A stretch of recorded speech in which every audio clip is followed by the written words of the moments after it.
Olá, pessoal. Bom dia. Eu só vou pedir para vocês confirmarem para mim se está todo mundo conseguindo me ouvir. E o pessoal da AWS, se puder depois me dar um sinal que a gente já pode iniciar. Já que estamos te ouvindo. Maravilha. Bom, primeiro de tudo, gente, muito bom dia e obrigado pelo tempo de vocês para atender esse webinar aqui na campanha do Faça Mais com a AWS. Essa nossa sessão a gente vai endereçar o tema de backup e DR.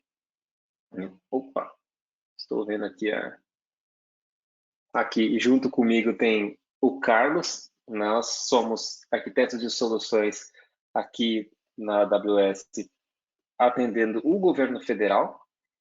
E a nossa intenção hoje, nosso objetivo é trazer para vocês soluções tanto de backup quanto de disaster recovery, como que vocês podem endereçar esses temas utilizando a AWS para ajudar a continuidade de negócio de vocês, tá bom? A gente preparou aqui um material e, por favor, se vocês tiverem dúvidas, vocês podem manifestar suas dúvidas no campo de questões aí no evento. E aí o pessoal, eles me sinalizam aqui e a gente pode fazer já a explanação dessas dúvidas já no momento. Um ponto importante, no final das apresentações, a gente gostaria de ser avaliado por vocês. Então, um ponto importante que eu gostaria de pedir aos senhores é que no final das sessões, que vocês não fechem o navegador. Vocês podem optar pela opção de sair pelo próprio GoToWebinar, né? E aí vocês vão ser apresentados uma pesquisa de satisfação. Então, eu falei isso agora no começo, mas logo no final da apresentação eu vos lembrarei novamente.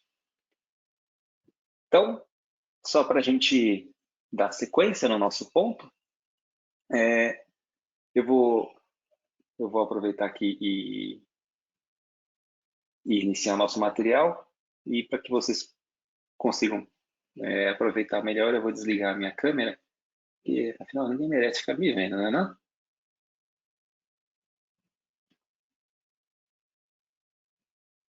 Deixa eu ver aqui. Stop sharing my webcam. Perfeito. Como eu havia dito, hoje nós vamos falar principalmente sobre backup e DR. Eu vou endereçar com vocês a parte de backup e mais para frente nós passaremos para o outro tema, onde o Carlos também vai nos apoiar. E quando a gente fala de backup, a gente precisa responder algumas questões, né? Por exemplo, por que a gente faz backup? Né? Basicamente, qual a razão, né, de fato, que a gente quer fazer backup? A gente quer fazer backup porque a gente quer se proteger dos eventos de desastre, por exemplo, né? A gente também quer manter a continuidade dos negócios. A gente quer ter uma saída quando as coisas saem mal. E sempre que a gente fala do backup, a gente fala assim, poxa, a gente vai armazenar o backup, a gente vai ter nossa proteção, vamos ter nossas cópias de segurança. E aí, o que a gente faz com elas, né? Por que a gente pega esse backup e armazena? E depois o que a gente faz com ele? Só deixa ele armazenado? Normalmente, um dia, a gente espera que não, mas um dia a gente sempre precisa de voltar ao backup. E aí, quando a gente fala de voltar ao backup, a gente precisa pensar numa outra estratégia chamada restore. Então, quando a gente falando de backup, né, outro ponto que nos leva nessas discussões, quando o cerne do assunto central é backup, é as definições de políticas de backup. Então, envolvendo também não só a proteção, como a gente mencionou anteriormente, mas também decidir sobre o ponto de recuperação que a gente quer nas nossas cargas de trabalho. Ou seja, o quanto de dados estou disposto a aceitar de perda durante um evento desses. Né? Não só no evento de desastre, mas estou falando isso mais na parte de recuperação. No backup, a gente vai ter sempre o incremento, né, dos nossos dados, e aí, quando a gente precisa reaver esse backup, normalmente a gente está em algum ponto atrás no tempo. E outro ponto, e mais importante do que isso também, é a gente ter o balanceamento entre o custo que a gente vai ter e o impacto que isso gera para a organização. O que nos leva a algumas perguntas, né, como eu disse inicialmente. Essas são uma das principais perguntas que a gente tem quando a gente fala no plano de backup da solução. E faço questão também naquele momento de dizer do processo de restore, porque normalmente a gente só pensa nele quando de fato a gente precisa retornar de uma falha.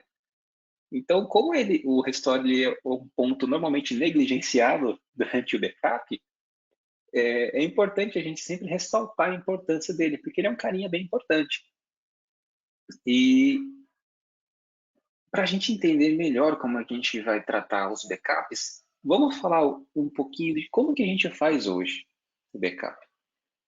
O backup em ambientes tradicionais, eles normalmente têm dados que podem ser, e normalmente são, de diversas fontes. Eles são armazenados em fitas ou até mesmo em discos, né? E em alguns casos esses volumes são fisicamente exportados para uma outra localidade. Pode ser numa sala cofre dentro do mesmo prédio, ou em outro prédio, ou até um serviço de courier que passa, né, no final do dia ou no final da semana, recolhe, né, esses volumes e leva para um outro site, fazendo assim o nosso backup off-site. Mas, ainda que nos senhores tenham algumas particularidades dependendo no processo de backup, ele não foge muito disso. Eu tenho uma porção de dados que reside nos meus data centers e eu preciso armazenar isso e armazenar isso em outro lugar com segurança. Mas, se a gente fosse utilizar a nuvem, né? Se a gente fosse modernizar uma arquitetura de backup, o que de fato, que vantagem eu levaria nessa, né? Como diria o Gerson, né? A questão não é só a vantagem, mas garantir que essas arquiteturas modernas já de largada tragam os principais benefícios que a nuvem nos dá. Isso passando além da rápida e implementação relativamente mais simples, ele também traz a elasticidade, tanto na capacidade, quanto porque a gente não vai precisar mais provisionar isso, né, proativamente, tanto também na elasticidade relativa ao custo, visto que a gente só vai pagar aquilo que a gente demandar. Ou seja, eu não vou ter que ter necessidade de procurar um vendor de sites, ou até mesmo, em alguns casos mais extremos, ter que procurar um terreno para montar um data center, para aí sim, depois de montar o data center, criar toda aquela infraestrutura e administrar tudo isso. Então, eu posso utilizar infraestruturas já existentes de provedores de nuvem para poder fazer esse tipo de trabalho pesado. E quando a gente Isso é fala um de ponto. benefício... Opa, pode falar, Carlos. Desculpa, Karen. Isso é um ponto importante, né? Porque quando a gente olha para o mundo tradicional, né? Você tem que fazer toda aquela gestão, a quantidade de fitas que eu tenho disponíveis no estoque, a quantidade de robôs de backup, a quantidade de drives que eu tenho para utilização. E normalmente existe uma concorrência pelos drives que estão dentro dos robôs, ou seja, para cada aplicação você vai ter que determinar uma determinada escala de tempo, quando ela vai utilizar aquele drive ou não. Então, toda essa gestão que você tem que fazer, quando você pensa em mundo na nuvem, né, ou seja, fazer um backup na nuvem, essa gestão você deixa de ter essa complexidade, esse processo de planejamento de longo prazo, fazer aquisição antecipada de recursos. Então, realmente tem bastante ganho nesse processo. E muito bem lembrado no processo de aquisição de recursos, né, Carlos? Porque, principalmente quando a gente fala em governo federal, a gente precisa de um processo solicitatório. E esse processo costuma levar algum tempo. E pensando em hardwares tradicionais, a gente vai fazer uma aquisição de um hardware, além desse hardware passar por todo um processo de licitação que não é rápido, eu ainda tenho que esperar esse hardware chegar no meu site, e depois desse hardware chegar, eu tenho que operacionalizar esse hardware. Então, existe, além de um overhead administrativo, a gente tem também uma demora na própria implantação do objetivo. Então, se eu preciso de um storage, digamos que eu preciso de mais 50 terabytes para amanhã, para armazenar um upload crítico, para fazer um backup crítico, que o meu storage, por exemplo, teve uma falha e agora eu estou faltando no meu storage, eu não consigo fazer isso na celeridade que eu gostaria. Então, ter esse mecanismo à sua disposição te dá uma bela vantagem a responder a eventos que não estavam programados ou previstos dentro da organização. E de novo, né? Além de tudo que eu falei anteriormente, uma vez que o seu dado está lá na nuvem, trabalhar esse dado para diversas aplicações, como machine learning, inteligência artificial, seria muito mais simples, visto que a disponibilidade do dado da nuvem, né, afinal, ele já está lá. Mas por que não já não usá-lo para poder fazer estudos e explorações? Bom, e tudo bem, a gente está falando sobre isso, mas o como de fato o quão diferente é a gente trazer esses dados para a nuvem. E para isso a gente explica também como que funciona o nosso desenho, né, não só de infraestrutura, mas também de rede e explicar as nossas capacidades de rede. Então, quando a gente fala de serviço de armazenamento de backup, normalmente a gente fala de alguns serviços principais, e os principais serviços para armazenamento na AWS nesse quesito é o Amazon S3 e o S3 Glacier. O que são esses serviços? Eu já vou entrar rapidamente e falo neles na sequência, mas o que é importante dizer é que ambos os serviços, eles estão dispostos em zonas de disponibilidades, tá? E o que é, né, uma zona de disponibilidade, né? É importante dizer que dentro de uma região, e aqui, como no governo federal a gente usa ostensivamente regiões brasileiras, né, região de São Paulo, a gente conta com um pool de data centers em cada zona de disponibilidade, sendo que em São Paulo nós contamos com 3 zonas de disponibilidade. Ou seja, quando a gente fala que temos 3 zonas de disponibilidade, a gente não fala que temos 3 data centers redundantes. A gente tem um cluster de pelo menos 3 clusters de data centers diferentes dentro dessa zona de disponibilidade. E quando você faz uma inserção de um dado no S3, ele já faz a replicação automática dentro dessas 3 zonas de disponibilidade. Isso se tratando da zona de disponibilidade do Brasil. Tá? E aí, Carlos, se você tiver alguma coisa a complementar também, pode ficar à vontade, mas existe todo um backbone de rede por trás disso tudo, onde a AWS garante não só a, a infraestrutura dos próprios data centers, mas também a comunicação entre eles. Isso não é feito por uma empresa terceira. Então, todo o link, toda a comunicação de redundância, tudo isso é gerenciado pela própria AWS. Eu queria enfatizar um ponto que o Kevin começou a mencionar. Quando a gente fala de zona de disponibilidade, um ponto importante que você tem que lembrar é que a AWS ela tem uma separação geográfica que dê pelo menos a segurança de que eventos, de certa forma, desastres naturais em determinados locais não afetem as outras zonas. E esse distanciamento também, a gente considera também a questão das fontes de alimentação desses data centers. Então, a gente procura distribuidoras distintas para que sejam fornecidos para cada uma dessas estruturas, dessas AZs, de forma independente, para garantir que falhas no fornecimento de determinadas distribuidoras não afetem o funcionamento das outras AZs. Então, existe todo um cuidado para deixar com que cada uma dessas AZs operem de forma completamente independente da outra e que estejam em uma distância que dê a maior segurança possível para o dado. Perfeito, Carlos, muito obrigado. E é exatamente isso.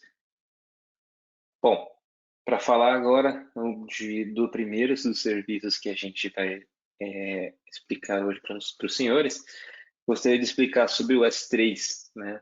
O Amazon S3 ele é um serviço de objetos desenvolvido para armazenar e recuperar qualquer quantidade de dados de qualquer local. Tá?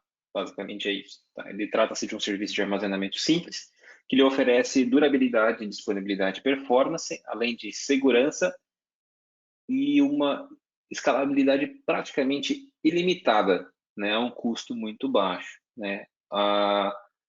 Como mencionado no slide anterior, tanto o S3 quanto o S3 Glacier, que é uma outra categoria do S3, eles são provisionados com 11 noves de durabilidade. E 11 noves de durabilidade quer dizer 99,999,999,999. Quer dizer o que exatamente? Em exemplos práticos, não quer dizer só um SLA alto, mas quer dizer que eu posso ter um arquivo perdido dentro de um dos data centers e não de um dos clusters. Eu posso perder um arquivo a cada 10 mil anos. E isso quer dizer 11 noves de durabilidade. Então, pode ser, essa é a probabilidade, de que exista, sim, um arquivo perdido dentro dos 10 mil anos. E, assim, apesar de a gente falar de continuidade de negócios há um bom tempo, eu ainda não peguei ninguém que tivesse tanta idade assim quanto o Raul Seixas, né? Que nasceu 10 mil anos atrás. Talvez ele pegaria um arquivo perdido no S3, mas não seria o caso aqui da gente. Como que funciona, né, o S3, tá? O S3 ele tem a capacidade de pegar esses backups e eles são exportados através de um cliente, e esse cliente ele pode ser dentro de um SDK, e a gente faz o upload, né, desse objeto na, na sua conta. Tá? Como que é assim basicamente que ele funciona. O S3 ele conta com algumas categorias, né? E aí é importante dizer também que o S3 ele funciona também como uma organização de pastas e objetos. Assim como a gente tem no nosso file server hoje normalmente, a gente pode criar um bucket, tá? E esse bucket ele é a estrutura que a gente chama para poder receber esses objetos, e a gente pode criar pastas para organizar isso de uma maneira melhor. Tá? E o S3 ele tem algumas categorias, né? Uma delas é a categoria Standard, que é a categoria padrão, onde o dado chega. Tá? Ele oferece, além dos níveis dos 11 novos de durabilidade, ele também oferece disponibilidade e performance para objetos que são armazenados com muita frequência. Tá? Então, existe uma categoria onde os dados eles são armazenados para acessos frequentes. Existe uma outra categoria chamada Standard IA, e IA ele se traduz para Infrequent Access. Ele é indicado para dados que eles também precisam de algum acesso rápido quando é necessário. Porém, são, na sua maioria, dados que não são acessados com muita frequência. E além disso, do Standard IA, eu tenho um One Zone IA, que ele é exatamente como o Standard IA, entretanto, ele é armazenado em uma zona de disponibilidade. Ou seja, no começo eu havia mencionado que o S3 ele é replicado para 3 zonas de disponibilidades, pelo menos, quando você faz um upload de um objeto. E quando você usa essa categoria de armazenamento, você armazena isso somente em uma zona de disponibilidade. Isso traduz-se em quê? Economia de custos. Tá? E nessa economia de custos, você chega a ter um custo 20% inferior ao próprio Standard IA, sendo assim numa classe de preço decrescente. O serviço seguinte que gostaria de enfatizar é o Amazon Glacier. Tá? O Glacier ele é uma classe de armazenamento do S3, tá? Assim como o Standard IA, o OneZone IA, e ele é uma classe de armazenamento segura, durável e de baixo custo para arquivamento de dados, né? E além disso, o Glacier mais para frente vocês vão ver que a gente pode ter ainda uma outra categoria de dados que eu vou explicar mais para frente. Então, o que você pode armazenar no Glacier? Você pode armazenar de forma confiável qualquer quantidade de dados com custos que sejam competitivos e mais baratos que sejam até armazenamentos no local, né? E você pode carregar esses objetos diretamente para o Glacier, né? Vamos supor que eu já tenho aqui um backup que ficou no meu servidor on-premise, por exemplo, ou algum backup que eu já sei que eu não vou precisar dele num curto espaço de tempo. Então, eu posso migrar isso para o Amazon Glacier e, com isso, eu tenho economia nos custos, né? Além disso, o próprio S3 ele conta com políticas de ciclo de vida, né, de dentro dos arquivos, que eles podem mover esses arquivos automaticamente para classes de armazenamento mais frias, vamos dizer assim, traduzindo assim em economia de custos para vocês. Então, como que funciona exatamente o Glacier? Vocês vão perceber que ele não é muito diferente do S3, tá? O Glacier ele também trabalha no mesmo protocolo, o protocolo S3, e esse protocolo, ele basicamente vai recepcionar esse arquivo e guardar dentro de um bucket. A diferença é que quando você pode gravar diretamente dentro do Glacier, né, que é o seu armazenamento mais frio, já de largada, não precisando esperar aí a política de ciclo de vida chegando no seu S3 e, e trazer isso para o seu armazenamento mais frio. O Glacier ele é indicado para quando você precisa fazer retenção de longos prazos. Então, se você tiver algum dado que seja regulatório, eu não consigo, eu consigo oferecer para vocês uma classe de armazenamento com custo baixo e que você consiga guardar aí dados regulatórios por 7, 10 anos a um preço muito bom. E além disso, eu tinha comentado no começo que o Glacier ele tem uma outra categoria que é chamada Glacier Deep Archive, né? E o Deep Archive ele é exatamente isso que eu acabei de mencionar. Então, se você tem algum requisito regulatório que você precisa guardar esse dado por muitos e muitos anos para fins de auditoria, você não precisa pagar um armazenamento muito caro para isso. Pelo contrário, você pode pagar um armazenamento mais barato disso tudo e deixar isso no Glacier Deep Archive. E aí a gente está falando assim, mas beleza, basicamente tudo que eu entendi até agora é que se eu tiver alguma coisa para backup, eu faço um upload para a AWS. Não existe alguma coisa que eu possa fazer de forma mais proativa? E a resposta é sim, existe maneiras de você integrar, né, até mesmo buscando um pouco da arquitetura híbrida, né?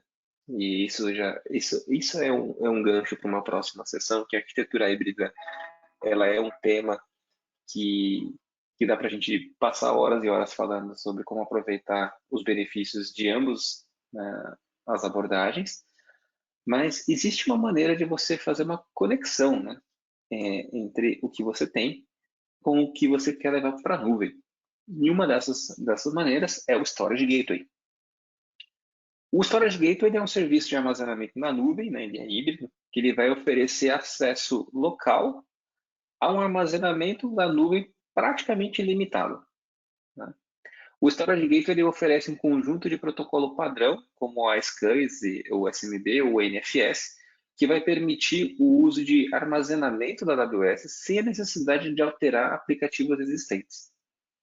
Então, esse serviço ele também disponibiliza performance de baixa latência, armazenando o cache dos dados acessados com frequência no local e, ao mesmo tempo, armazenando os dados de modo seguro e resiliente no serviço de armazenamento na nuvem da Amazon, né? Então, como que o Storage Gateway ele funciona? Então, existe um desenho de alto nível que a gente usa para explicar, né, como que o Storage Gateway faz essa comunicação e, basicamente, ele virtualiza, né, uma pasta, né, um bucket do S3, para que você possa enviar os seus volumes, né, os seus arquivos backupeados, vamos dizer assim, o verbo backupear. Então, tudo aquilo que você faz, as suas cópias de segurança, você pode depositar nessa pasta virtualizada do Storage Gateway e isso ele é enviado para o seu bucket dentro do AWS. E o Storage Gateway ele também tem alguns outros modos, né? Não só para o gateway de arquivos, mas como a gente fala de backup, a gente também pode falar de um gateway de fitas. Então, quando você tem um VPL, né, o que é importante é que o storage gateway, né, o file gateway, storage gateway independente, ele tem essa capacidade de comunicar com esse protocolo de fitas. Então, nem sempre você vai fazer um backup que seja somente dos arquivos. Às vezes eu já tenho uma fita e eu quero levar essa fita e armazenar isso na Amazon. Sim, é possível, tá? O, o VTL também é possível ser exportado para dentro da AWS. E não só as fitas, mas também todos os volumes também. Então vamos supor que eu tenho um volume a scans e eu preciso enviar isso também para um serviço na AWS também. É possível com o Storage Gateway. Então, tudo que a gente possa fazer a migração desses dados para a nuvem, a gente também já habilita também com essas ferramentas uma resiliência com um DR, tá bom? E, por último, mas não menos importante, existe um serviço na Amazon, na AWS, chamado AWS Backup. E o que de fato é o AWS Backup? O AWS Backup ele é um serviço que ele vai orquestrar, né, as APIs assim, de serviços da AWS, de backup da AWS. E aí eu queria explicar um ponto. Todos os serviços que a gente falou, S3, EFS, EBS e por aí vai, esses serviços por si só, eles já têm a sua camada de proteção no próprio serviço, que seria a parte de backup.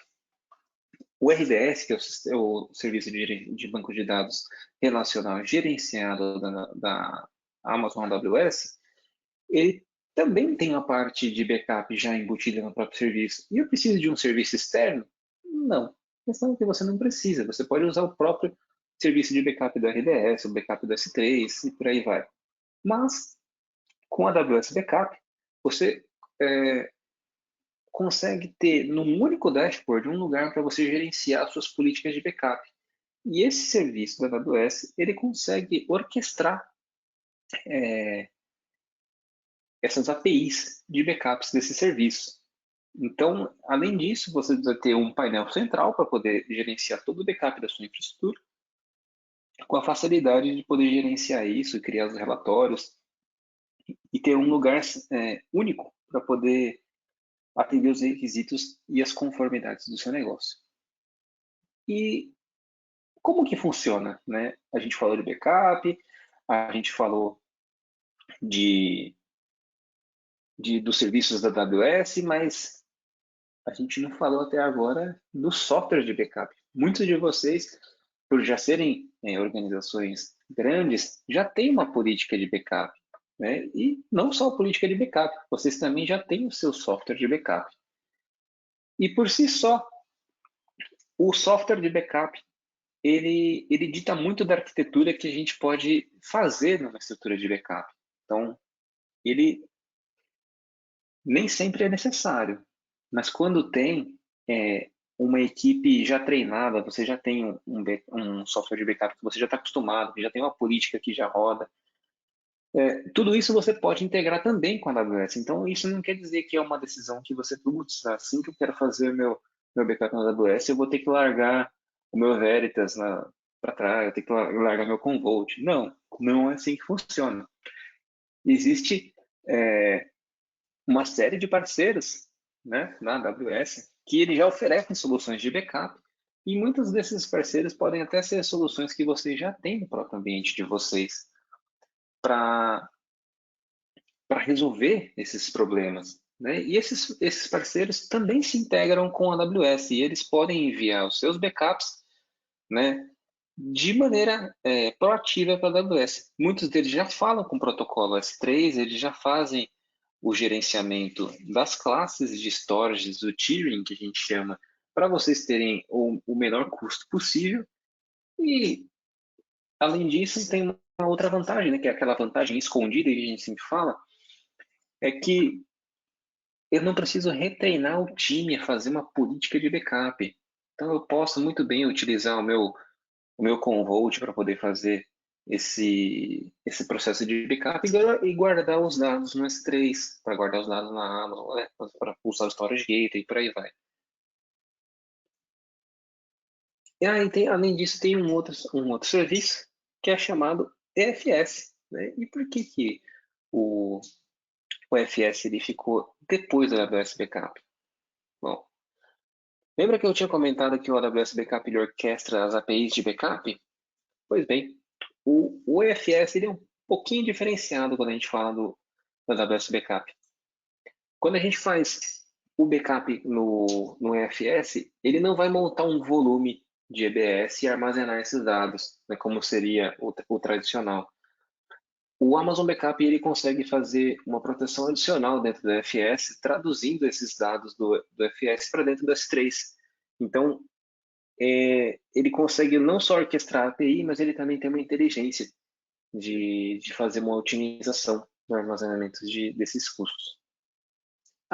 E importante, todas as soluções de backup que a gente falou até agora, elas tinham um ponto em comum, né? Que fala assim, eu tenho uma solução de backup, e essa solução de backup vai pegar o que eu tenho no meu on-premises e vai fazer um envio para a AWS pela internet. Tudo bem, isso é maravilhoso, e a gente fala isso na prática, parece que resolve todos os problemas. Mas a gente fala isso de backup em que tamanho? Uma das perguntas iniciais que estavam no, no nosso material era de onde vêm os dados? E a outra que estava lá, que se não estava, uma pergunta que é muito comum é qual que é o tamanho disso tudo? Porque não me passa pela minha cabeça fazer o streaming de 50 petabytes pela internet, o que me demoraria a eternidade. E para isso a gente tem outras soluções que também visam esses cenários de muitos dados. E aí é a família Snow. E não vou falar só do Snowball, né? Existem aqui algumas opções dentro da família Snow, Snow Cone, Snowball, Snowmobile. E como que funciona exatamente? As Snowballs, né, elas podem ter até 100 terabytes, vamos dizer assim, de storage usável para que você consiga usar para armazenar os seus backups. E o que é de fato um Snow, alguma coisa da família Snow? Ele é um hardware que a AWS te envia, né? Você solicita na real esse hardware para poder armazenar conteúdo dentro desse hardware e devolver à AWS. Então vamos supor assim que eu tenho que transferir aqui 100 terabytes de arquivos e eu tenho um link de internet que seja muito ruim, ou eu estou numa região tão erma que eu não tenha uma conexão de internet assim confiável, vale mais a pena eu receber uma snowball ou algumas snowballs dentro do meu site, plugar esses appliances na minha rede, copiar os arquivos e devolver isso para a AWS. E nessa devolução, esses arquivos eles aparecem dentro do seu bucket. Então, você não teria aquele overhead, aquela transferência via rede. E, Carlos, queria comentar alguma coisa? Não, vai em frente, já vou comentar. Sim. Você não teria todo esse custo, né? Assim, não custo monetário, mas o overhead de você transportar uma quantidade tão grande desses dados. E além disso, tem o Snowmobile. O Snowmobile ele é bem maior que o Snowball. E quando a gente fala aí na casa dos petabytes de dados, a gente também tem uma solução para mover essa montanha de dados que, vamos dizer assim, seria impossível, inviável, totalmente tecnicamente inviável de fazer um streaming disso por rede ou mesmo assim com várias snowballs. Aí eu queria trazer um pouquinho da questão do próprio do Snowball Edge, né? Vocês vão ver no próximo slide, o Dave vai mostrar para vocês a cara dele, né? Mas são pontos importantes. É um equipamento, totalmente preparado para condições adversas. Ou seja, ele é feito tanto para você conectar ele dentro de uma estrutura de data center, quanto você colocar ele numa unidade remota, né? E a gente tem alguns casos, tanto no Brasil quanto no mundo, por exemplo, de empresas petrolíferas, empresas de mineração, que solicitam esses equipamentos justamente para fazerem coletas em campo. Então, quando eles têm que coletar uma grande quantidade de dados, por exemplo, estão fazendo uma prospecção em determinado solo, em determinada região do Brasil, que não tem acesso a uma rede rápida, né?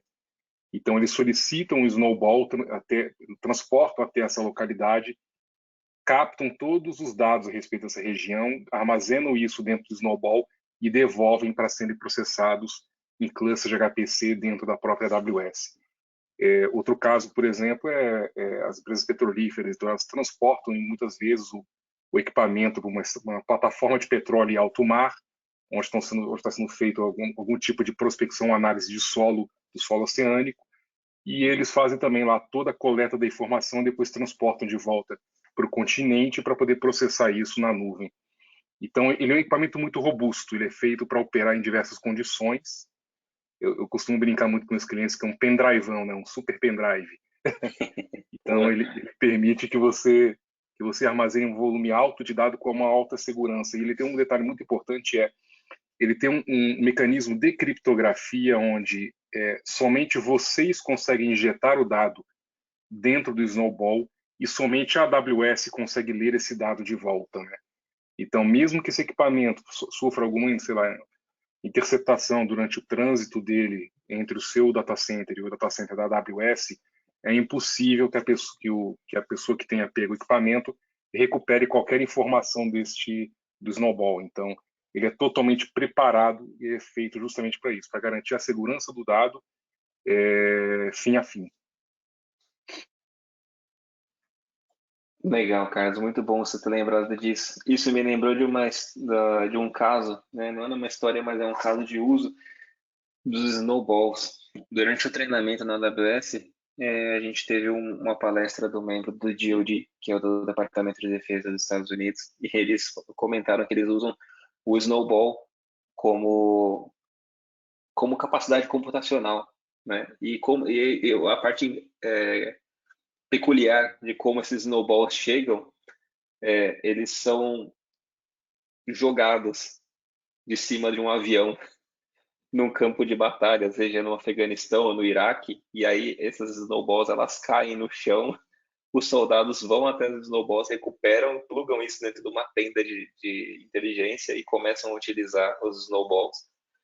Então, quando o Carlos disse que ele é um equipamento robusto, não é um equipamento robusto que eu posso sem querer esbarrar nele e cair, tá tudo bem. Não, esse equipamento ele cai de um helicóptero, cai de um avião e tá inteiro.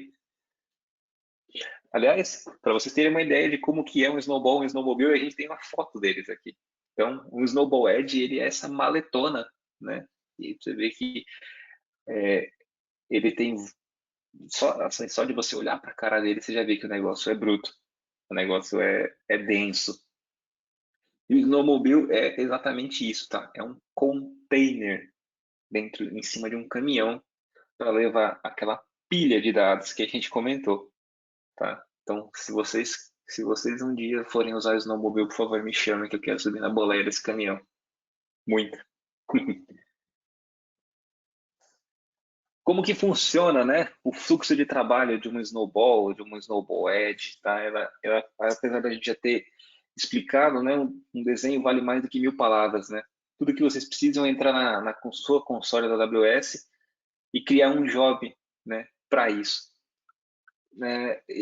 A criação desse job, ele vai disparar, né, as ações para que vocês consigam se conectar, né, com a sua snowball assim que ela chegar, que vocês consigam copiar então seus dispositivos e aí vocês devolvem esses dispositivos para a AWS. Então, isso gera, né, esse fluxo que o Carlos comentou. Vocês vão receber o Snowball, vão usar o Snowball, copiar isso, devolver para a AWS e isso sai no, no, no seu bucket. E aí, gente, eu vou interromper aqui a parte de backup e vou chamar o Carlos agora para. Opa, Carlos, pode falar. Não, rapidamente, né? Que isso é uma coisa até, Kevin, que a gente, acho que é interessante mencionar para o pessoal aí, que a gente fala muito da ata, nesse momento da ata, da segunda ata do Ministério da Economia, né?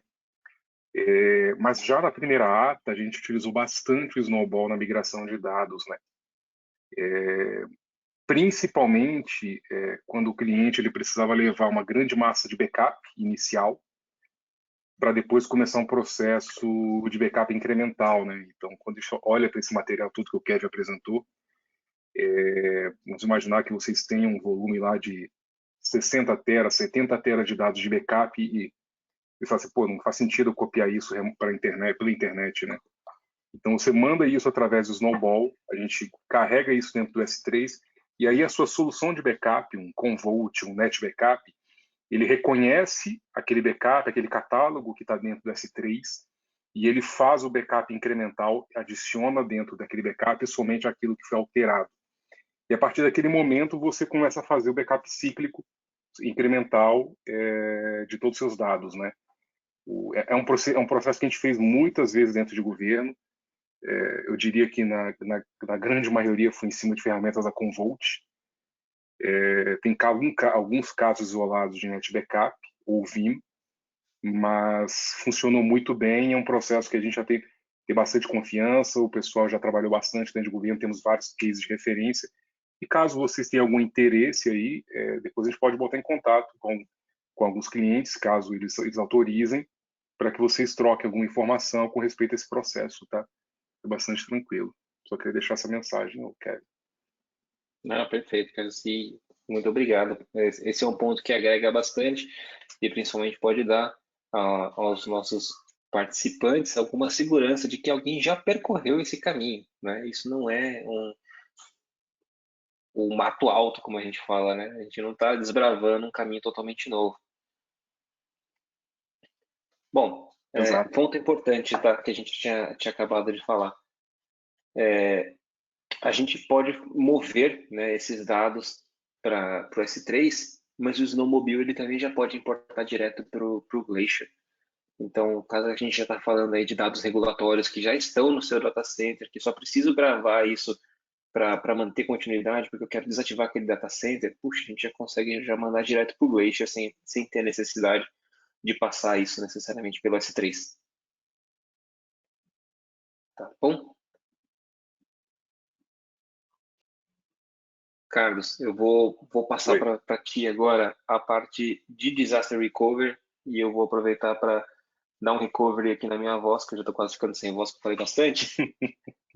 Vou tomar uma água, tá bom? Pessoal, vamos fazer o seguinte, como já gastamos mais de 45 minutos aqui, vamos fazer um intervalinho de 5 minutos para quem precisar ir ao banheiro, tomar uma água, pegar um café na Nespresso, e aí a gente retoma aqui, a gente começa a falar da parte de disaster recovery exatamente às 53. 10h53, mais ou menos, sendo bem preciso. Ok? E aí ficamos no aguardo aqui e já voltamos em cima do tema de disaster recovery para a gente fechar a nossa sessão do dia. Obrigado, pessoal.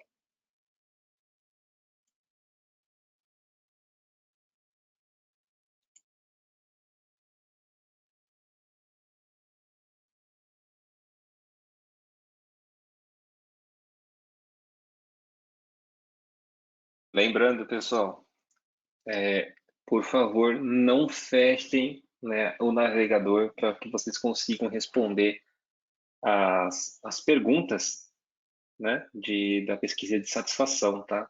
Como diria as famosas URAs, a sua ligação e a sua resposta é muito importante para nós. Por favor, não deixem de responder a nossa pesquisa de satisfação para a gente saber se essas sessões, esses webinars estão indo no caminho certo para que a gente consiga continuar ajudando a vocês, tá bom?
Bom, pessoal, acho que já deram uns 5 minutinhos aí. Espero que todo mundo tenha conseguido tomar uma água, tomar um café, ir no banheiro, descansado um pouquinho para a gente continuar o nosso tema aqui. Bom, pessoal, então, o Kevin apresentou para vocês tudo que se refere à parte de backup, né? E agora a gente vai pensar naquele último caso, né? Ou seja, como a gente conhece, né, a questão da lei de Murphy, né? Se algo tiver a chance de dar errado, dará errado. Então é neste momento que a gente começa a ter que pensar no quê? Em ter uma proteção contra desastres, né? E aqui é uma apresentação que eu vou fazer relativamente rápida, eu vou trazer um pouco dos contextos dentro da AWS de como construir e estruturar uma solução que tenha proteção para desastre, para garantir que a sua aplicação esteja sempre disponível. E vou trazer no finalzinho também um produto, um serviço que nós temos que apoia bastante nesse processo e que facilita bastante a construção de proteção para suas aplicações. Bom, pessoal, disaster recovery é um tema muito sensível, é um tema que muitas empresas discutem há anos em cima disso. Não são muitas empresas ou muitas instituições ou órgãos que têm uma política de disaster recovery completa, totalmente, plenamente funcional. A gente sabe disso, é uma verdade dentro do segmento de TI. Por que disso? Porque normalmente disaster recovery exige um alto investimento, você precisa ter muitos recursos para conseguir deixá-los ali, de certa forma, ociosos ou mal utilizados durante esse tempo.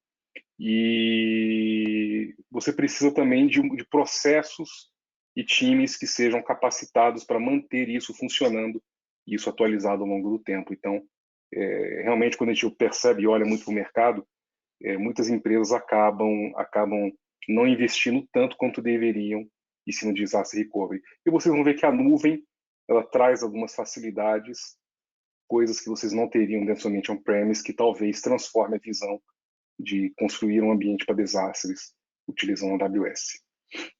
Bom, mas por que nós queremos ter uma proteção em cima de dados, né? Qual o motivo, né? Por que nós queremos proteger tanto as nossas aplicações, né? Bom, em geral, quando a gente fala de disaster recovery, nós temos algumas motivações. E eu trago aqui 3 motivações, né?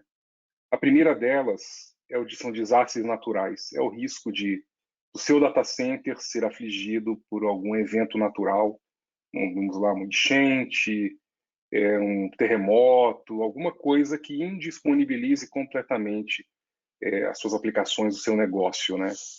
Então, vamos imaginar que vocês estejam prestando algum serviço para o cidadão, que seja um serviço que seja, de certa forma, crítico. Vamos imaginar que vocês forneçam auxílio emergencial para o cidadão e seu sistema fica totalmente disponível. E o cidadão não consegue aderir a esse auxílio, ele não consegue obter esse dinheiro que irá ajudá-lo a se alimentar durante o mês, e o cidadão acaba ficando naquela insegurança social porque ele não tem dinheiro para se alimentar, né? Então, você procura soluções para tentar resolver isso, né? Para não ficar suscetível a desastres naturais. Outras possibilidades são falhas técnicas. Falhas acontecem em todo e qualquer lugar. E vamos imaginar que uma distribuidora de energia tem uma falha grave, uma das torres, por alguma razão, por vento, elas caiam e indisponibilizem a alimentação para o seu data center, né? Então, você precisa ter uma proteção contra isso. Ou até eventos provocados por nós, né? Distúrbios, sei lá, protestos que se tornem agressivos e desencadeiem alguns eventos que possam disponibilizar o seu prédio, o seu data center, ou até sabotagens, né? Alguém que faça de forma proposital, cause algum tipo de dano ao seu data center para indisponibilizar os serviços que estão ali sendo executados. Então, normalmente, a gente olha muito para soluções que tentam mitigar esses cenários, né? Mas antes de você começar a trabalhar, pensar em disaster recovery, existem várias etapas. Não é um processo simples, não é um processo que de uma hora para outra você coloca uma aplicação no ar, monta toda uma estrutura para poder fazer o disaster recovery. Não. Existe todo um conjunto de passos que são importantes na hora de você trabalhar com uma solução de disaster recovery. A primeira coisa que a gente tem que pensar, a gente tem que pensar no todo, é pensar no plano de continuidade dos negócios, né? E esse plano de continuidade dos negócios, quando a gente olha, num sentido mais amplo, ele envolve algumas atividades. A primeira delas é a análise de impacto dos negócios. Você tem que conhecer qual seria o impacto da indisponibilidade da sua solução, dos seus serviços, em caso de desastre, em caso do seu data center ser comprometido, né? Então, isso pode ser um impacto financeiro, pode ser um impacto de imagem, pode ser os dois impactos somados. Então, é importante ter esse conhecimento e ter essa análise bem detalhada. Além disso, é preciso fazer o levantamento de riscos, entender a quais riscos a sua infraestrutura está sujeita, né? Ou seja, eu estou numa região que ela é extremamente suscetível a terremotos, é muito suscetível a alagamentos ou inundações. Então, você faz todo esse levantamento para entender em que contexto vocês estão, em termos de riscos para o seu data center, analisando também os aspectos de segurança. Então, é importante entender, meu data center é mais vulnerável, não é em termos de segurança. Então, feito todo esse levantamento, você vai ter um mapa, ou seja, eu sei que o meu data center está sujeito a esses riscos e eu preciso de soluções para garantir que a minha aplicação e meus serviços estejam protegidos. O terceiro é você construir um plano de continuidade de negócios, o famoso PCN, né? Que é você ter todo o detalhamento de como você vai lidar com base nos riscos que você levantou, você vai determinar quais são as ações que serão tomadas quando você precisa executar alguma atividade para poder recuperar os serviços, né? E no final, é o plano de recuperação de desastres, né?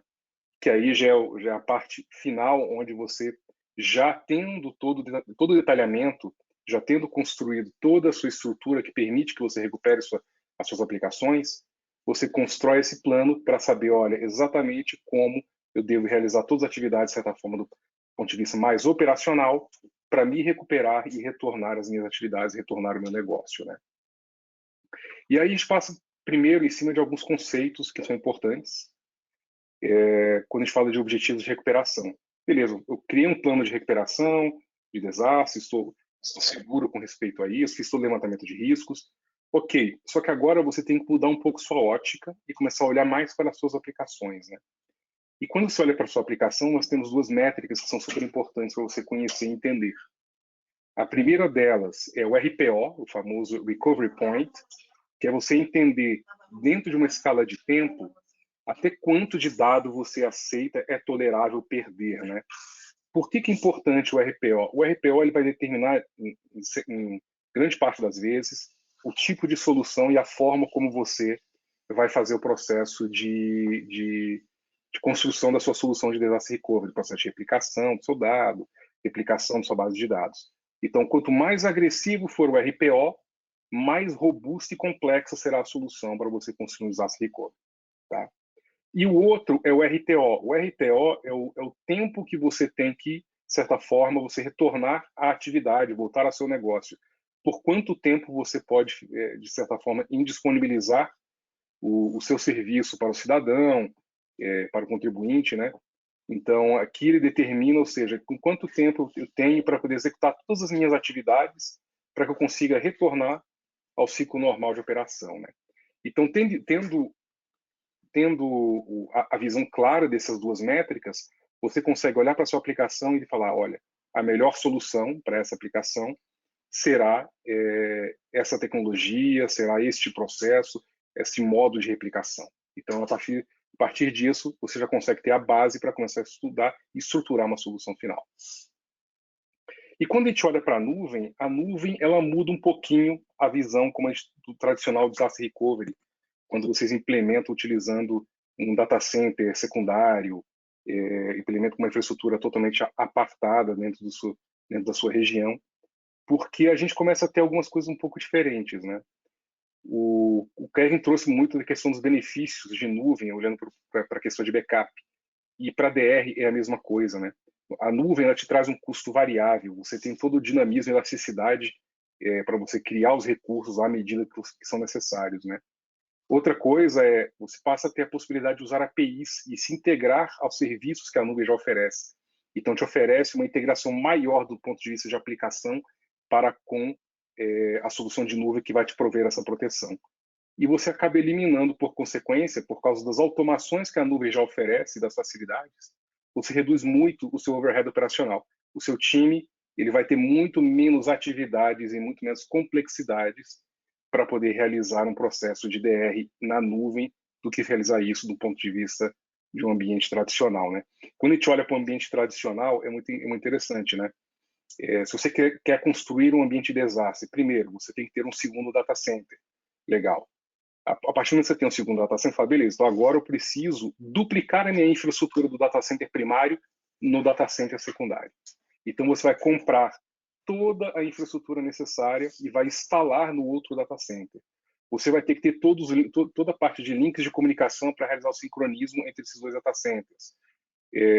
Você vai ter que duplicar toda a parte de licenciamento que você tem, dependendo da forma como você estruture o seu processo de replicação. A todo momento que a sua aplicação dentro do site primário cresça, ou seja, você adiciona mais máquinas à sua aplicação, você tem que fazer o mesmo processo do outro lado. Você tem que adquirir máquinas do mesmo tipo e implementá-las lá do outro lado, no data center secundário. Então, existe um processo que exige muito sincronia, muito planejamento. Você vai ter, de certa forma, dependendo da estratégia, ou 100% de capacidade ociosa, ou se você quiser fazer um site ativo-ativo, você consegue ter 50% a 50% em cada um dos lados de capacidade ociosa. Ou seja, existem diversos desafios e custos extremamente elevados quando você implementa isso no modelo tradicional, né? E antes de a gente começar a entrar um pouco mais em detalhe, vou entrar um pouco em conceitos de alta disponibilidade, né? A gente fala muito de disaster recovery, mas só para entender onde se encaixa a alta disponibilidade, onde se encaixa o backup e onde se encaixa o PR, né? A alta disponibilidade é para você garantir que a sua aplicação, por falhas em determinadas camadas, em componentes dela, elas não fiquem disponíveis. A alta disponibilidade não é disaster recovery. Você apenas está garantindo, colocando mais recursos em uma determinada camada, que caso um desses componentes falhe, outro esteja ali disponível para poder atender e manter sua aplicação disponível. Outra forma de proteção é a que o Kevin apresentou mais cedo, né? Que é essa parte do backup, né? Ou seja, eu salvaguardar meus dados através de fita, um storage com armazenamento em disco, ou seja, usar de outras estratégias para poder guardar o meu dado e persigi-lo por um longo período de tempo para que eu consiga recuperar em caso de algum evento, né? Mas o backup, ele basicamente garante que você salve seus dados. Ele não garante que você tenha uma infraestrutura para recuperar a sua aplicação e botá-lo de volta no ar, caso você tenha uma perda de, sei lá, uma parte do seu data center, uma sala pegou fogo e comprometeu os equipamentos da sua aplicação. Você não tem essa capacidade, você não tem essa proteção. E por último, é o disaster recovery, né? Que o foco dele é garantir que você tenha o seu dado replicado, ou seja, de certa forma, ele tem um certo nível de proteção em cima do seu dado, porque você está duplicando ele em outro local, e também você tem uma estrutura onde você consiga reexecutar as suas aplicações. Então, diferente do backup, que você não tem os recursos de imediato em caso de um desastre, no disaster recovery você tem lá os recursos prontos, ou toda a automação pronta para poder levantar os seus recursos de imediato caso ocorra um desastre, né? Então, ele se difere justamente por isso, né? E quando a gente olha muito para a AWS tem diversos serviços que já possuem algumas funcionalidades nativas, né? E eu vou trazer um pouco da questão de alta disponibilidade. Aqui é só um exemplo de alguns serviços, não é muito exaustivo, mas existem vários outros na AWS que têm essas funcionalidades implementadas. Mas se você estiver utilizando, por exemplo, um serviço de banco de dados gerenciado da própria AWS, ele já implementa funcionalidades de alta disponibilidade. Então, ele permite que você crie lá já uma instância de standby que fica ali disponível em caso de falha da instância primária. Você consegue criar múltiplas instâncias distribuídas em várias AZs, ou seja, você tem uma instância primária em uma AZ da AWS e tem outras duas, uma em cada AZ de São Paulo, para você garantir o máximo de disponibilidade. Se alguma das AZs da AWS, por alguma razão, falhar, você tem recursos em outras prontos para assumir em caso de falha. E isso vale para o Elastic Cache, que é o nosso serviço de cache gerenciado, vale para o S3, que é como o Kevin bem mostrou na última apresentação, a questão da durabilidade do dado, né? Toda vez que você grava um dado dentro do S3, ele automaticamente replica esse dado nas 3 zonas dentro da região de São Paulo, então isso garante que sua informação esteja muito bem protegida. Nós temos um banco de dados, o Amazon Aurora, que é uma solução de banco de dados desenvolvida pela Amazon, baseada em MySQL e Postgres, que também tem todas as capacidades de alta disponibilidade. Ele, inclusive, permite algumas capacidades que ultrapassam a região e ir para múltiplas regiões. Tá? E quando a gente olha de serviços, pegando até no exemplo, né, você montar algum serviço em nível de região, você cria uma proteção de região, ou seja, eu tenho uma aplicação que ela fica em São Paulo, mas caso dê uma falha desastrosa na região de São Paulo, que comprometa as 3 AZs, eu preciso executar essa aplicação, por exemplo, em outra região, como uma região dos Estados Unidos, né, como da Virgínia. Um exemplo de um serviço que nós temos é o DynamoDB, que é um banco de dados chave-valor da AWS, que ele tem alguns recursos que ele chama de Global Tables. Então, você consegue criar uma tabela para poder armazenar seus dados dentro do DynamoDB, que ela é automaticamente replicada entre regiões. Então, se você tiver um problema na região, por exemplo, de São Paulo, a região dos Estados Unidos consegue continuar todo o processo sem interrupção, porque eles são sincronizados. Então, o DynamoDB ele tem essa capacidade de nível global, dele replicar um dado até em distâncias bem grandes, como, por exemplo, na Ásia, ele consegue replicar em média abaixo de 1 segundo aquela informação que está sendo gravada dentro do DynamoDB. Então, ele consegue manter essa consistência em nível global, que é bastante interessante, né? E agora, olhando um pouco mais para as estratégias de backup, né? Aqui vamos começar a mostrar algumas informações interessantes de como se montam algumas arquiteturas dentro da AWS. Eu não vou fazer uma coisa muito baixo nível, entrando em muitos detalhes técnicos, vou entrar em detalhes um pouco mais para vocês conhecerem um pouco dos serviços e a forma como são estruturados, mas é para vocês terem uma ideia e as possibilidades, né? Ou seja, é a arte do possível, né? Então, pensando em estratégia de disaster recovery, né? Existem várias abordagens, né? Isso vai depender muito justamente daquelas métricas que a gente comentou no início, né? Do RPO e do RTO, né?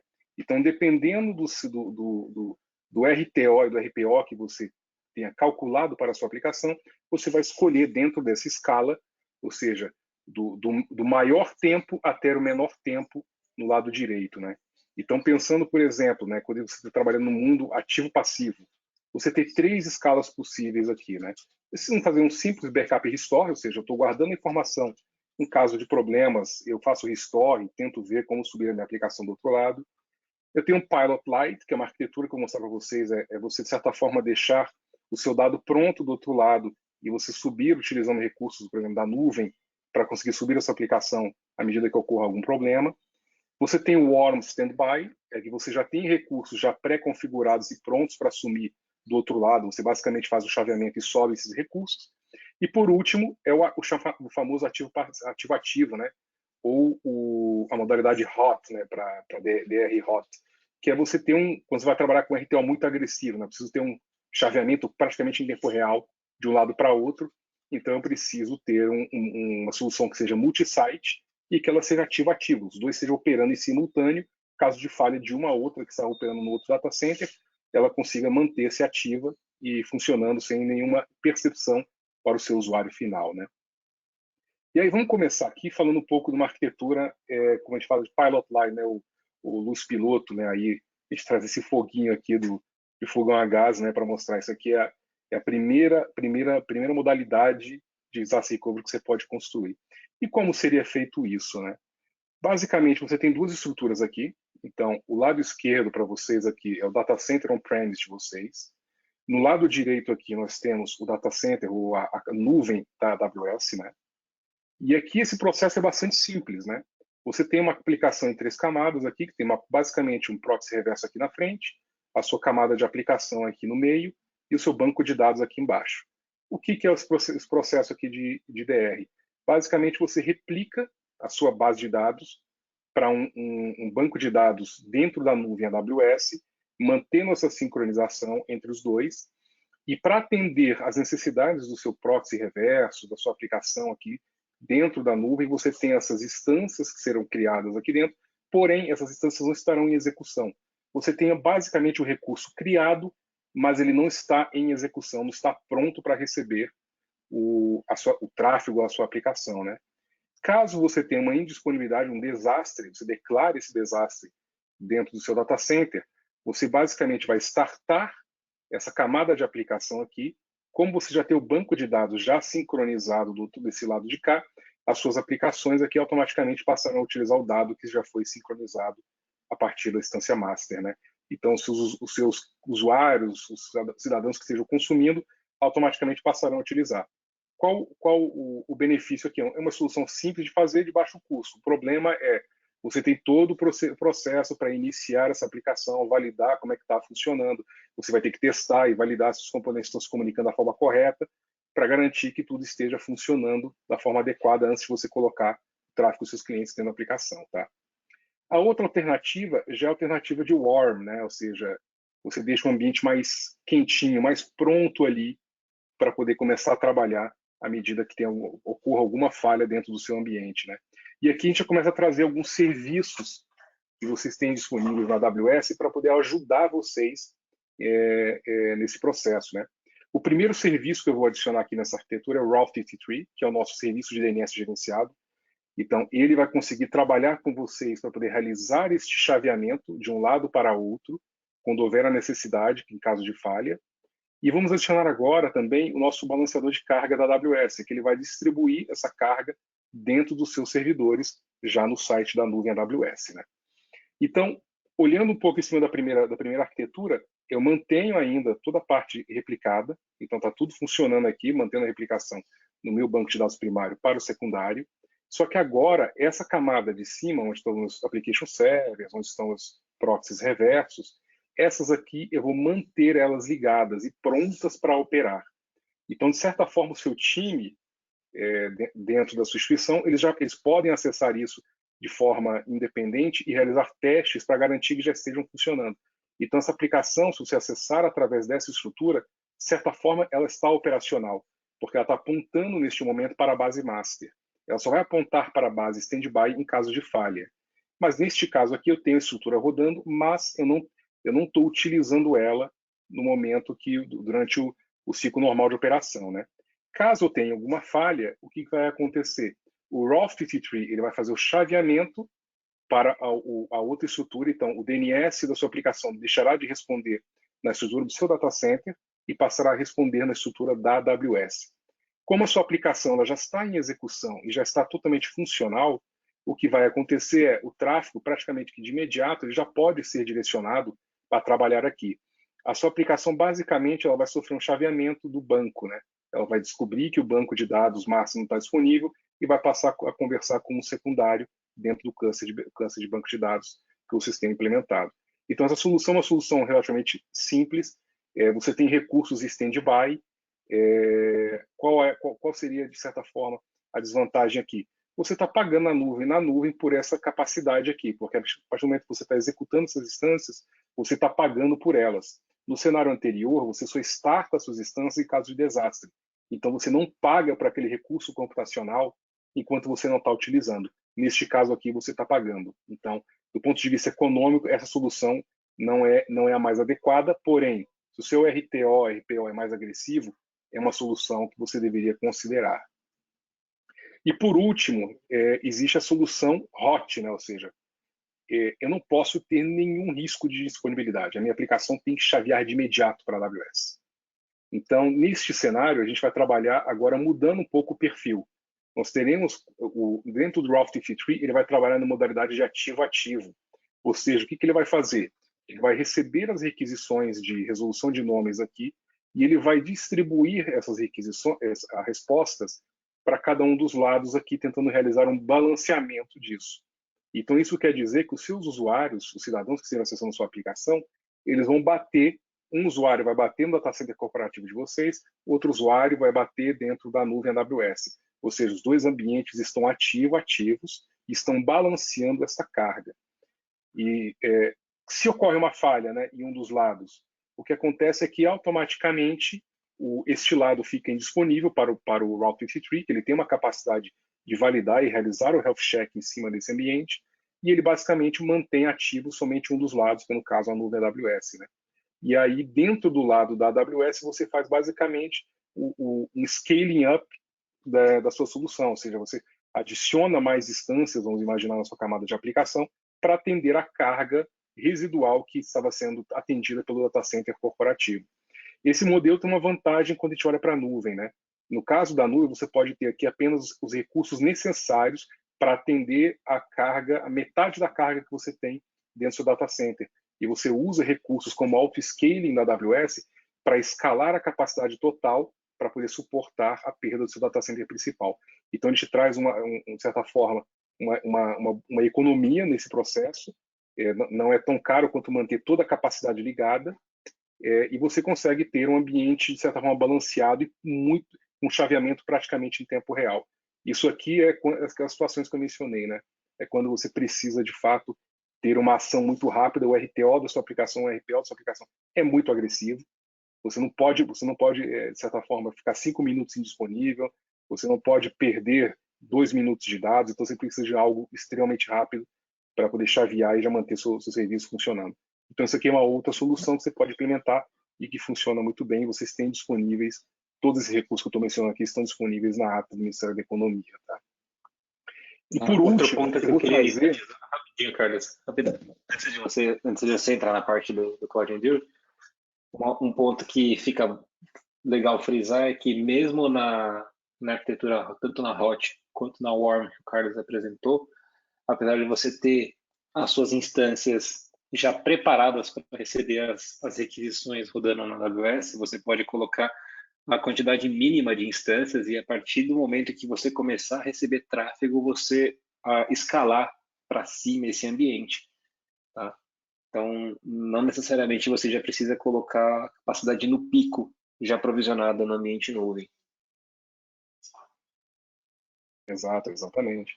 Então, a vantagem da nuvem é justamente isso, é você ter essa flexibilidade de controlar o seu orçamento e consumir baseado em demanda, né? Que é o grande apelo, o grande diferencial que a gente tem em cima de um modelo tradicional, onde você tem capacidade ociosa que você tem que adquirir fazendo previsões em escala de 3, 5 anos, ou seja, muitas das vezes você compra recursos que não são utilizados, o equipamento já entra em fase de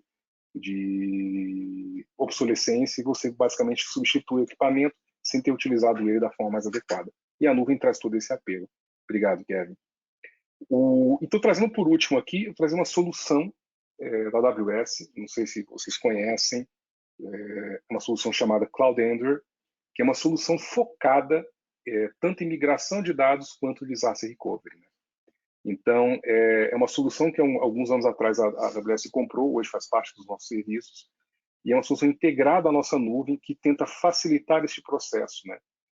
Como eu mostrei para vocês ali, tem um processo de sincronismo na base de dados, você vai ter que copiar a sua aplicação e implementá-la do outro lado, etc. Mas existem formas de você fazer isso de forma mais automatizada, mais simples. Né? E o Cloud Endure é uma solução que hoje ela oferece vários cenários possíveis de uso, né? Que é, por exemplo, vocês terem a situação onde você queira proteger a sua aplicação dentro da nuvem AWS, no seu data center, você consegue realizar proteção cross-region, ou seja, eu quero, por exemplo, estou usando a região de São Paulo e eu quero ter uma proteção numa região da Europa para a minha aplicação, para meus dados, você consegue usar o Cloud Endure para fazer esse processo de forma mais automatizada para você, ou até eu quero fazer uma proteção cross-cloud, né? Ou seja, eu posso ter em algum outro sabor de nuvem uma infraestrutura e eu quero replicá-la para a AWS de forma automatizada e acionar em caso de falha através de uma console. Então, você consegue fazer isso também utilizando uma solução cross-cloud. Então, são os 3 cenários hoje possíveis dentro da solução do Cloud Endure Disaster. E qual que é o ciclo de vida quando a gente olha para o Cloud Endure, né? É uma solução baseada em agente, então, basicamente, você instala um agente dentro dos seus servidores que vai cuidar de todo o processo de replicação dos seus dados para a nuvem AWS. Você começa inicialmente a sua atividade realizando uma avaliação, onde vai identificar os seus servidores, as suas redes, o tamanho certo das instâncias, vai definir alguns objetivos de operação, etc. Vai fazer todo o mapeamento necessário para identificar, beleza, quando eu for para a nuvem, eu vou seguir dessa forma, com esse tipo de instância, com este modelo de conectividade. A partir disso, você instala o seu agente dentro da sua instância, você cria um blueprint, o blueprint é, digamos assim, é o seu plano de recuperação dentro da solução do do Cloud Endure, uma fase antes de você realizar, você garantir que esse ambiente está operacional, é você realizar testes. Então, você constrói, replica seu dado e testa o seu ambiente de DR dentro da nuvem, vê se a sua aplicação subiu da forma correta, se os dados estão íntegros, faz todos os testes necessários de aceitação para garantir que está tudo certo e funcional. Isso é super importante, pessoal.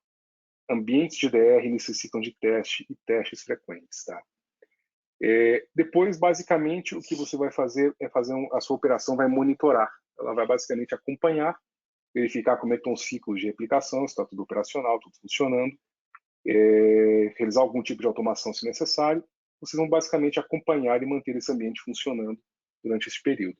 E num determinado momento, caso ocorra uma falha, vocês, através da própria console do Cloud Endure, vocês vão poder decretar essa falha e realizar o failover, que é justamente iniciar esses serviços, esses recursos, aplicações, dentro da nuvem AWS, de forma automatizada e bem mais simples para vocês. E ele permite também que, a partir do momento que vocês recuperem, por exemplo, o data center de vocês façam o processo reverso, né? Ou seja, você tem uma indisponibilidade no seu data center, você decretou o DR, acionou os recursos, aí você fala, bom, beleza, já resolvi meu problema no data center, agora eu preciso fazer a replicação no sentido oposto, né?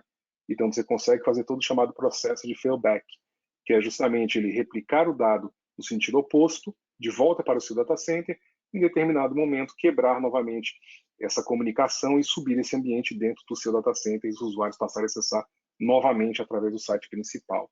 E aí ele volta para o ciclo de receber essa replicação na nuvem e mantendo-se disponível e pronto para subir o ambiente quando necessário, né? E aí eu queria reforçar uma mensagem que eu dei agora há pouco, né? Toda e qualquer estratégia de DR ela tem que ser testada. Uma mensagem importante uma estratégia de DR não testada não é uma estratégia de DR. Você tem que realizar testes frequentes, validar todos os componentes fim a fim dentro da sua solução. Você tem que testar o seu ambiente do outro lado, validar se está tudo funcionando. Por quê?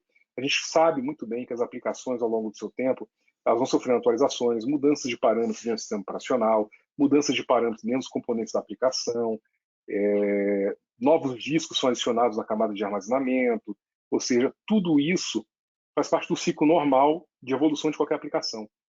E, normalmente, você executar esses testes garante que você identifique algum recurso que seja fora de compliance. Vamos imaginar que você teve que adicionar um determinado disco na sua camada de aplicação e, por alguma razão, o time de operação não fez a configuração da replicação desse disco para o outro lado. E quando você aciona o seu ambiente DR do outro lado, você não tem aquele disco que seria necessário para a sua aplicação funcionar. Então, é muito importante fazerem testes e testes frequentes. Vocês tenham isso determinado dentro do calendário de vocês, uma parada para poder fazer o chaveamento para o ambiente DR em determinada época do ano, e façam essas validações para garantir que o outro lado esteja, de fato, totalmente íntegro e totalmente sincronizado com o ambiente primário, né? E aí, quando a gente olha para a solução do Cloud Endure, é uma solução que ela traz bastante facilidade, né? Porque, como mencionei, vocês implementam, instalam os agentes dentro do seu ambiente, do seu data center, das suas instâncias, e aí o que ele vai fazer? Ele vai passar a replicar continuamente, com base no RPO que você determinou, para uma área de staging dentro da própria nuvem da AWS, tá? E um ponto importante, ele tem algumas otimizações dentro do próprio agente para garantir que o dado esteja encriptado, e também ele tem compressão ali para poder reduzir ao máximo o consumo do link nessa comunicação, tá? Então vamos imaginar que vocês tenham uma conexão através da internet com a nuvem AWS, então ele vai fazer essa compressão dessa transmissão dos dados para poder reduzir o máximo possível a sobrecarga em cima do link que vocês possuam.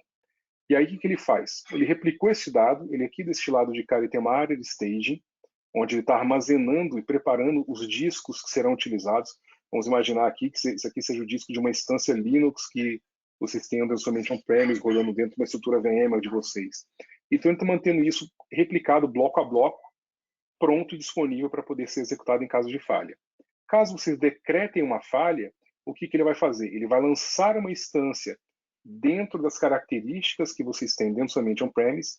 Então, vamos imaginar que eu tenho uma instância aqui de 4 vCPUs e 8 GB de memória. Ele vai lançar aqui uma instância do tipo C5, que tem a mesma configuração, com 4 vCPUs e 8 GB de memória, e vai fazer o quê? Ele vai atachar aquele disco que ele estava replicando aqui, bloco a bloco, nessa instância e rodar a instância no site de destino, no caso na nuvem AWS. Então ele orquestra isso tudo de forma automatizada para vocês. Vocês basicamente utilizam uma console de usuário, que é a console do Cloud Endure, e vocês fazem toda a parte de, eu quero decretar um DR, eu quero testar o meu ambiente de DR para realizar alguma atividade de teste do outro lado, lançar alguma instância. Então você consegue fazer toda essa gestão através de uma console, de certa forma, uma console web que você tem todo pleno controle em cima do ambiente que está acontecendo. E consegue também monitorar e ver, né, como é que está o processo de replicação, está tudo íntegro, está tudo funcionando, tudo pronto para poder ser acionado. Então ela facilita muito o processo, né? Você não tem que configurar e construir uma solução para replicar banco de dados de um lado para outro, construir um cluster de SQL para permitir que ele faça uma replicação num database mirror para o outro lado, ou usar um Oracle Data Guard para poder fazer essa replicação. Você consegue utilizar o próprio Cloud Endure para controlar todo esse processo para vocês, né? E o Cloud Endure tem uma coisa interessante, ele é uma solução de mercado, então ele suporta diversas plataformas hoje, né? Aqui eu trago, isso aqui não é o catálogo completo, existe um catálogo mais exaustivo, mas aqui é só para mostrar um pouco para vocês as capacidades que ele tem, né?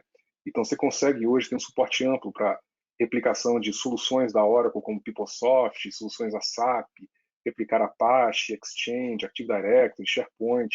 Ele tem suporte a todos esses componentes e mais outros, além da camada de banco de dados, né? Aqui não sendo exaustiva, SQL Server, Oracle, MySQL, MongoDB, diversos outros, e sistemas operacionais dos mais variados sabores, né? Red Hat, CentOS, Windows 2008, Windows 2019, SUSE Linux. E a fonte de todos esses dados pode ser em diversos tipos de virtualizador, né?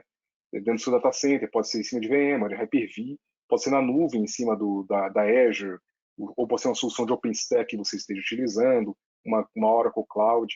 Ou seja, existe uma ampla gama de plataformas e suportes dentro do Cloud Endure que facilitam muito o processo para vocês. Então, a mensagem que eu queria deixar vocês podem construir utilizando vários componentes da nuvem AWS, soluções de disaster recovery, de forma relativamente simples, utilizando Route 53, balanceador, autoscaling e diversos outros componentes, mas também vocês têm a possibilidade de utilizar uma solução mais automatizada. Eu não sei se vocês têm já possuem alguma solução de DR, né? Existem várias outras no mercado, como o Zerto, a própria VMware tem uma solução própria, né, que é o Site Recovery Manager, e o Cloud Endure é uma solução mais nativa para a nuvem AWS, ela foi construída nativamente para operar com a nuvem AWS e ela tem vários benefícios do ponto de vista financeiro. Então ela te oferece isso de uma certa forma, um custo relativamente baixo e tudo através da modalidade, da forma como a AWS precifica, né? Ou seja, você paga basicamente em cima do uso, né? E ela pode ser utilizada também, para fechar aqui essa questão, o Cloud Endure também não se limita a disaster recovery, vocês podem utilizar essa solução também para migrações. E no caso de migrações, já tem ofertas especiais que não tem custo para vocês, caso vocês estejam querendo fazer uma migração de um workload do seu ambiente data center, no seu on-premise, para a nuvem AWS. A gente tem isenções no caso de custo para o caso do Cloud Endure para essa situação.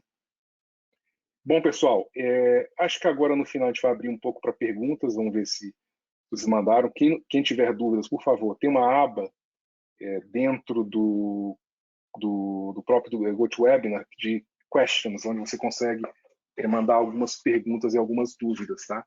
Fique à vontade aí para mandar qualquer pergunta para nós, tá? Com respeito aos dois temas, tanto o tema de backup quanto o tema de disaster recovery. E por favor, não esqueça de preencher a nossa pesquisa. Lembrando aquilo que o Kevin falou. Não fechem a aba do navegador caso estejam utilizando o cliente web do GoToWebinar. Encerrem dentro do próprio GoToWebinar a sessão, que aí automaticamente ele vai colocar vocês dentro da nossa pesquisa, né? E a pesquisa é super importante justamente pelo que o Kevin falou, né? Ela serve como base para a gente aperfeiçoar cada vez mais os nossos eventos com vocês e melhorar sempre a percepção para entregar o melhor conteúdo possível. Bom, pessoal, obrigado pelo tempo de vocês. Era isso que eu tinha para falar um pouco sobre disaster recovery. Deixa eu dar uma olhada aqui se apareceram algumas perguntas. Você consegue ver, Kevin?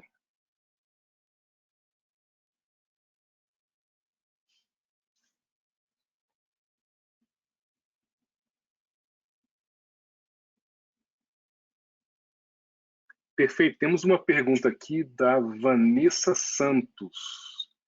Ela tá perguntando se nós teríamos a disponibilidade para conversar sobre a parte de backup.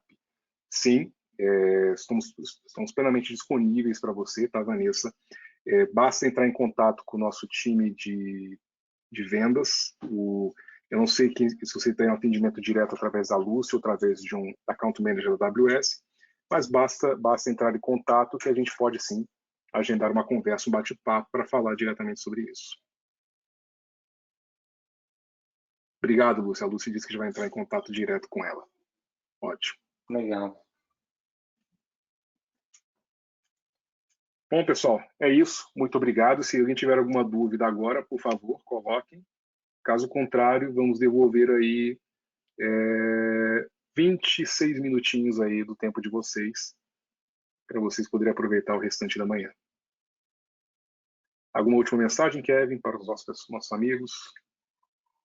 Bom, de novo, eu só queria agradecer, né, o tempo de vocês, né, por ter disposto da parte da manhã de vocês, por ter vindo até aqui no nosso evento. Tá? A gente faz questão de enfatizar que esse evento é para vocês, né? Esses eventos da AWS são feitos direcionados para vocês, clientes. Então, seria muito interessante se vocês continuassem dando feedback sobre os eventos e que também participem dos próximos workshops, né? Que a equipe da Amazon AWS fará as comunicações logo na sequência, né? Em breve eles devem entrar em contato com vocês sobre os próximos workshops, os próximos eventos, e seria excelente que vocês conseguissem atender essas sessões, onde a gente vai abordar diversos temas, não só como estratégia de DR e backup, mas também migrações de workloads sensíveis, uso de containers, arquiteturas híbridas e muito mais. A gente vai direcionar sessões, né, nessas manhãs aí para que vocês consigam obter o melhor com a AWS. Obrigado, pessoal, e tenham um bom dia para todos. Um bom dia a todos. Lembrando de novo, não fechem a aba do GoToWebinar, tá? Não fechem a aba do navegador, vocês podem clicar em sair e responder a nossa pesquisa de satisfação.